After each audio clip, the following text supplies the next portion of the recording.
Welcome to Notable Perspectives. I'm your host, Aaron Neinstein. Today, I'm honored to be joined by actually a repeat guest on Perspectives, Dr. Robert Wachter, who's professor and chair of the Department of Medicine at University of California, San Francisco. Dr. Wachter is one of the most respected voices across the field of medicine. He also happens to have been my attending when I was an intern, my department chair for many years, and a cherished mentor over the course of my career. Bob, welcome to Perspectives. Good to see you. Thank you, Aaron. It's great to be here and nice. I knew you were going to be successful the first time I met you, and it's nice to see how it's played out. Thank you. You have provided so much help to me over the course of my career, so much appreciation. So let's dive right in. It's been almost a decade. It's hard to believe it's been almost a decade since you published The Digital Doctor. If you were writing an updated version today, what's one thing you think the industry has gotten right in the ensuing years, and one thing you think the industry has gotten wrong? Right. I think we have built some of the muscles we need to do digital transformation. I think most organizations are less naive about how hard it is and about what has sometimes been called the complementary innovations. I think we've all come to recognize you can't just buy a piece of technology, airlift it in, take off the shrink wrap, and it all just works perfectly. You have to pay substantially more attention than we did 10 years ago to the people, the change management, the culture, the workflow, money, that kind of stuff.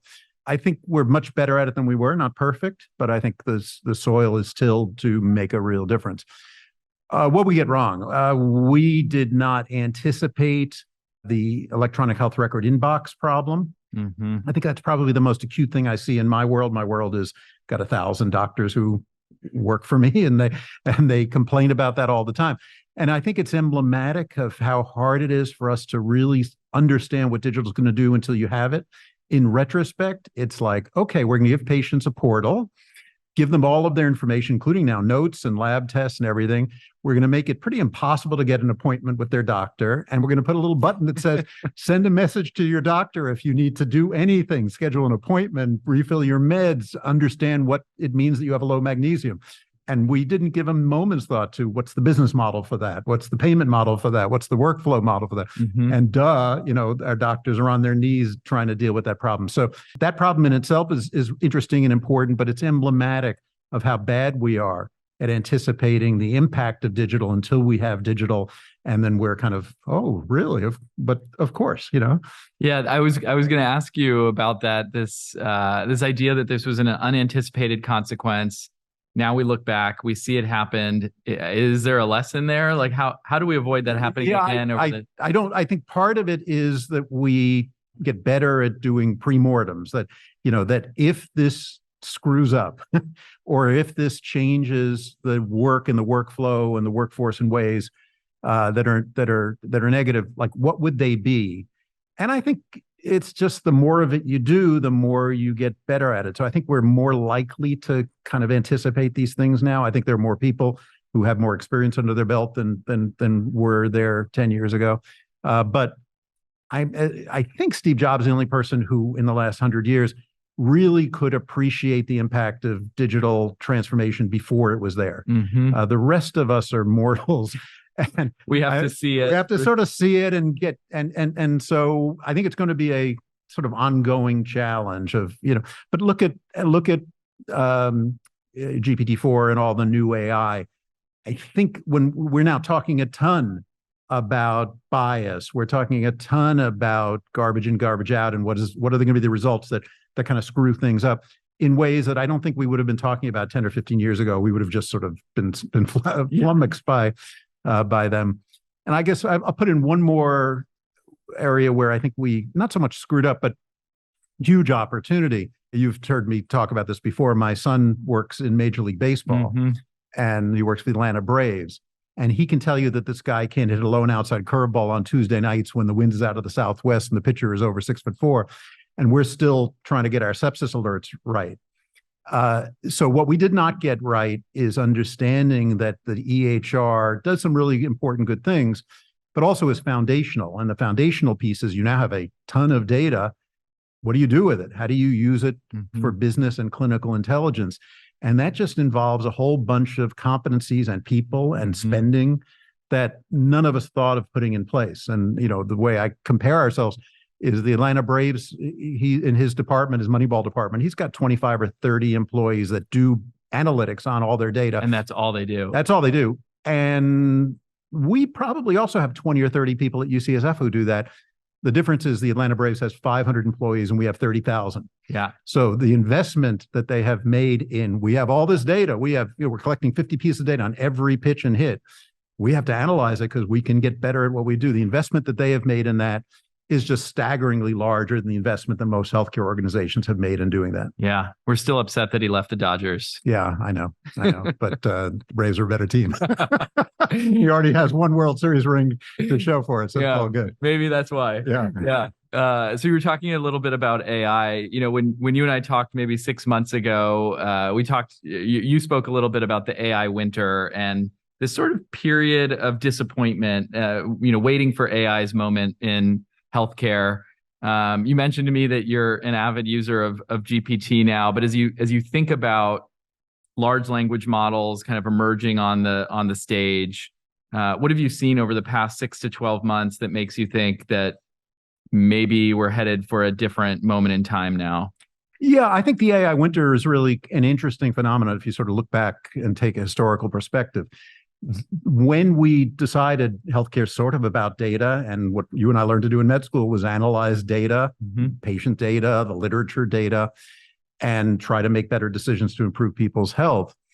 In the 60s and 70s, early 80s, some smart folks said, well, we can do that, and it's called artificial intelligence. And the tools weren't very good. The data weren't very good. Most of the data existed on pieces of paper rather than in digital form.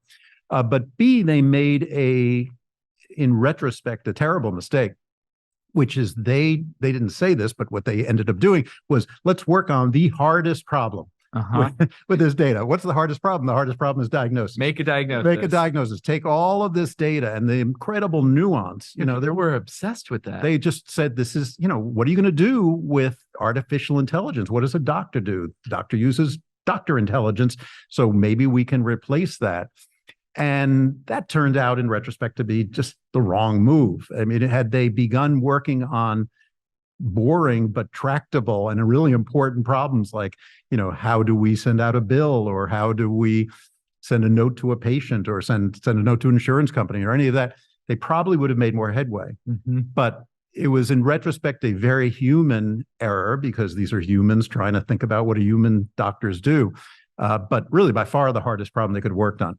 So it led to this thing called the AI winter, where for 25 or 30 years, AI went away. And then I thought, watching Watson beat Jeopardy in 2011, I thought, all right, the winter's over. Look at this thing. And I just said, we're toast. I mean, if this thing can win in Jeopardy, it's gonna take over for doctors. And you had another mini winter. You had, again, Watson Health was sold off for parts last year or 2 years ago because it completely failed. So the lessons there are, A, the tools had to get much better. B, until the entire healthcare ecosystem was digitized and all of the information was in digital form, then all of these tools being applied were going to have limited value. But I think also some humility about diagnosis and maybe even treatment recommendations, some humility about the stuff that doctors do day to day in the care of patients is really hard to replicate. I think ultimately will be, is not the first problem you should start on. It's the last problem you should start on when you've done, in some ways, the more banal but very critical stuff. And also you have to be really humble about diagnosis and treatment, because if you screw it up, you can kill somebody. And so, as we think about what the work Notable's doing, it is the tools now are much, much better. All of the data are in digital form, and somebody should work on the really kind of, to me, tractable problems that involve the massive amount of waste and just huge number of FTEs we throw at problems that really could be done by technology if we got it right. So I think it's a very exciting era. And I think the ChatGPT stuff is it really does represent a step change. And AI was getting better and better and better, but the ability to just sit there with no training and put in a prompt, and yeah, you can get better at prompting over time, but put in a prompt and all of a sudden people are solving day-to-day problems, and I use it all the time. That's really different. I mean, the fact that you don't have to know program languaging, you don't have any special training to begin using these tools to improve what you do, whether what you do is writing or what you do is has to do with finances or producing a graphic or doing computer code. It's pretty remarkable, and scary too in all sorts of ways. But it really, I do think it's going to be the first technology we've seen in medicine that takes the data and moves us to a level of improving our work in myriad ways that doesn't require a huge amount of special training. And I don't know, we'll have some unanticipated consequences. And I guess if I can anticipate them, they wouldn't be unanticipated. But I think is going to lead to significant improvements in sort of getting rid of the waste and a lot of the stupid stuff that we do that is just really, it just adds expense and adds FTEs in ways that really doesn't improve patients' health. Mm-hmm. And you mentioned the inbox problem as kind of one thing that seemed intractable, and now you feel like with the capabilities should become a more solvable problem. Any others that are sort of top of the mind as you look at all of your faculty who are practicing and are frustrated and unhappy? What other problems that seemed intractable feel like maybe we should take another crack at them now? Well, I think digital scribes are here. And, I find that an interesting problem. The scribes came to national attention because of me. I don't know if I've ever told you this story, but it was, I came home one day and said to my, you mean the human scribes? This is human scribes, not digital scribes. So we're really, the evolution is we didn't need scribes when I could scribble down on a piece of paper. It was illegible, but I was done. So you didn't need scribes.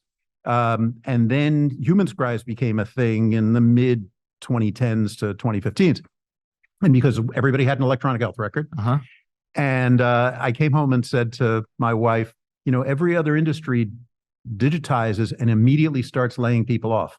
Only in healthcare could we figure out a way of digitizing. We doubled the workforce. And you need to add an FTE. You need to add a person to come into the room with you to feed the computer. And she said, that's interesting. And my wife happens to write for the New York Times.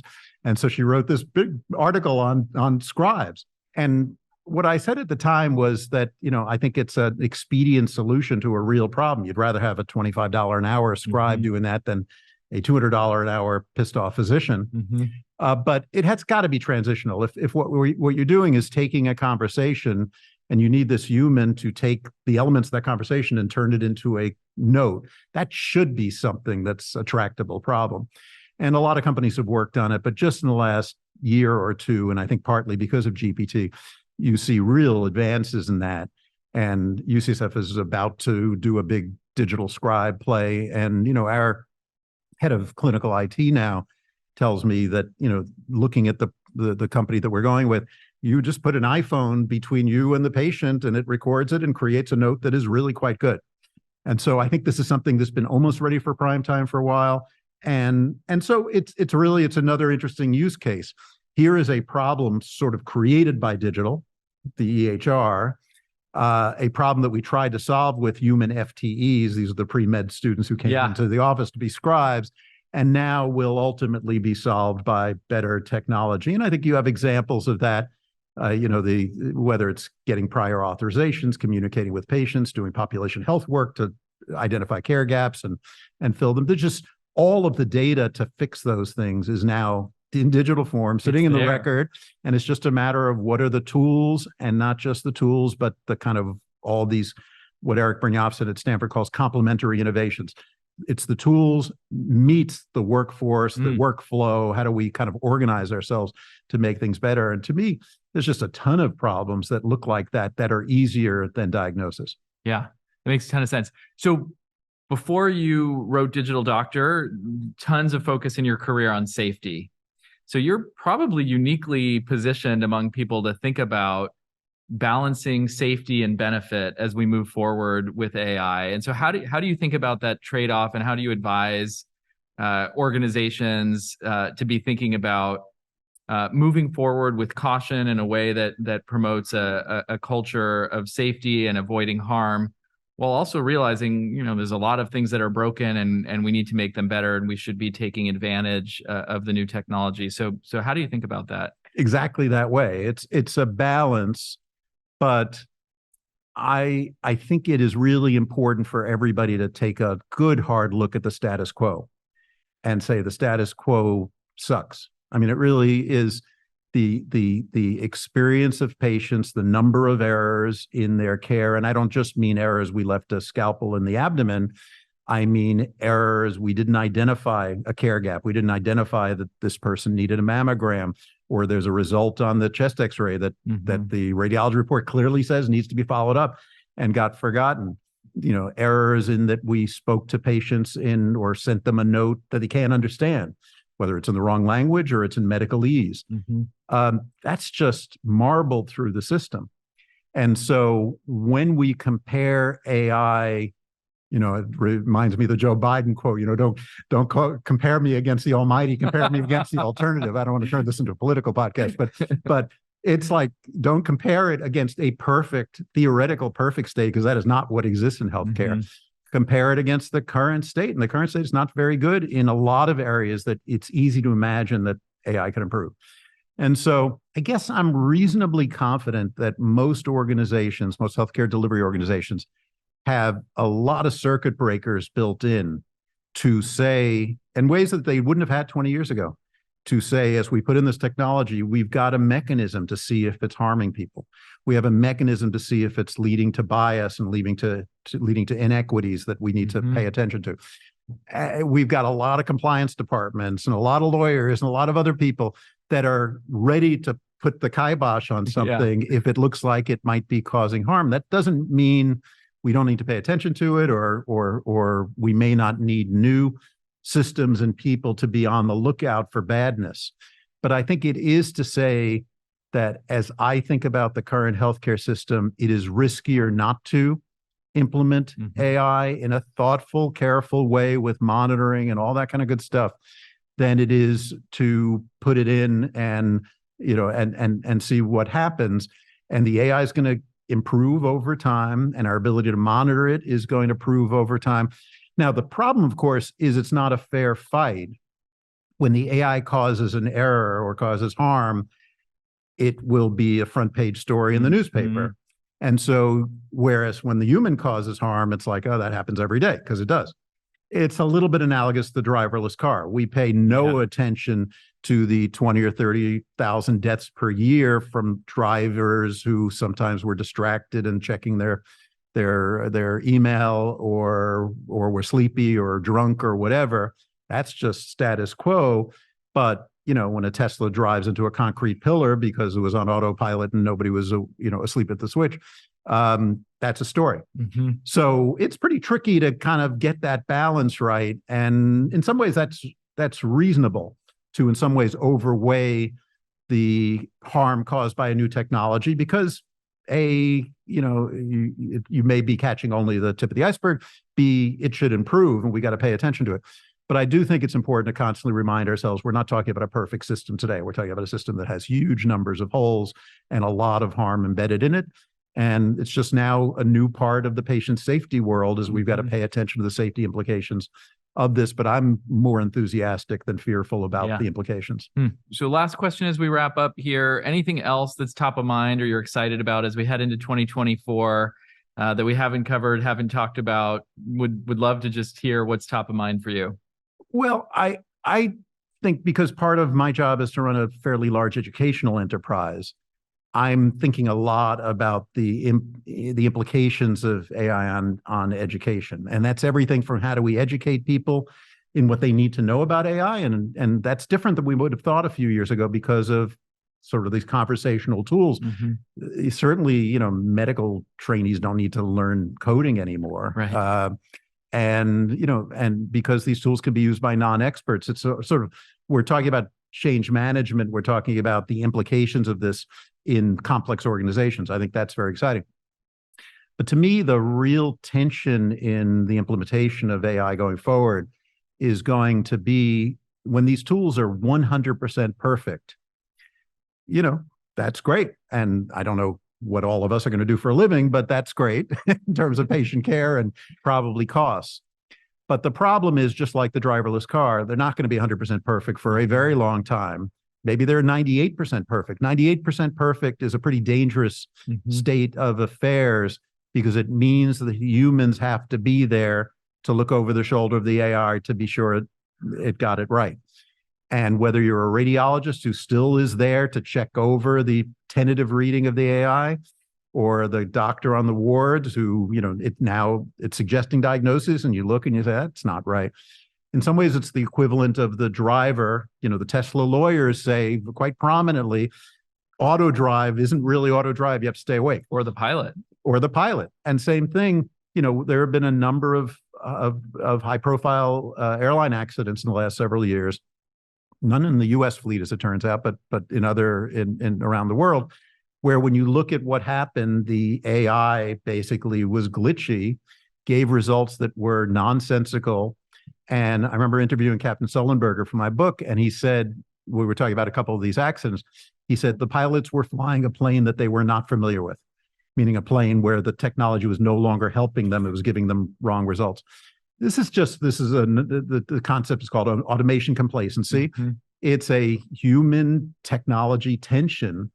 And I think we'll have a ton of that in medicine. We will have a ton of people become somewhat dependent on the technology. It gives a result that geezers like me would know are wrong, because I was used to doing my work before there was technology.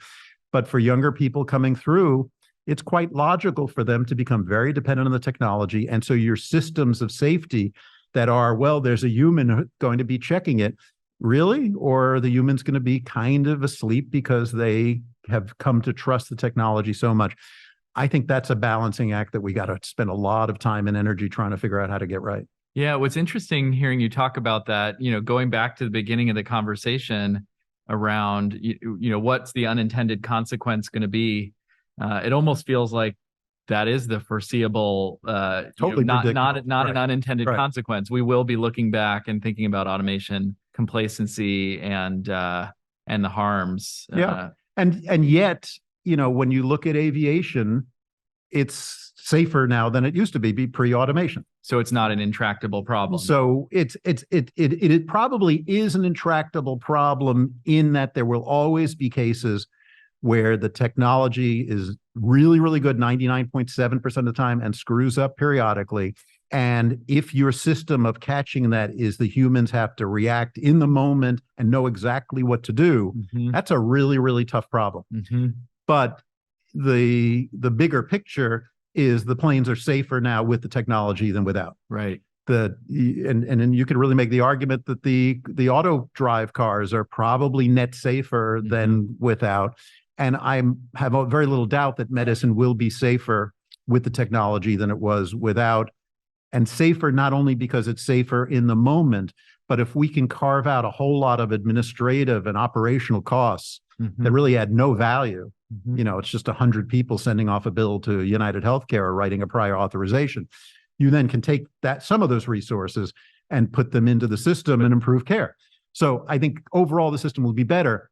But two things can be true at the same time. The system may be better. The technology is really a good thing net, and yet it will screw up periodically. And the question is, how do you prepare the humans for this and keep them awake so that they catch it and they do the right thing? And so that we're not driving the carts like in WALL-E. Right, exactly. It's a really hard problem. Look, I do not remember my wife's cell phone number. Because I know I can look it up on my phone. Yeah, it's such an everyday example of automation. If I ever lost my phone, I might never see her again, because I really don't know her number. And I'm acting like a human being. I no longer need to do that, so I've stopped paying attention. I think that is an intractable problem. That's a tension that we're just going to have to continue to work on. Yeah. Well, thank you so much for being on the podcast again. A great pleasure. And appreciate it.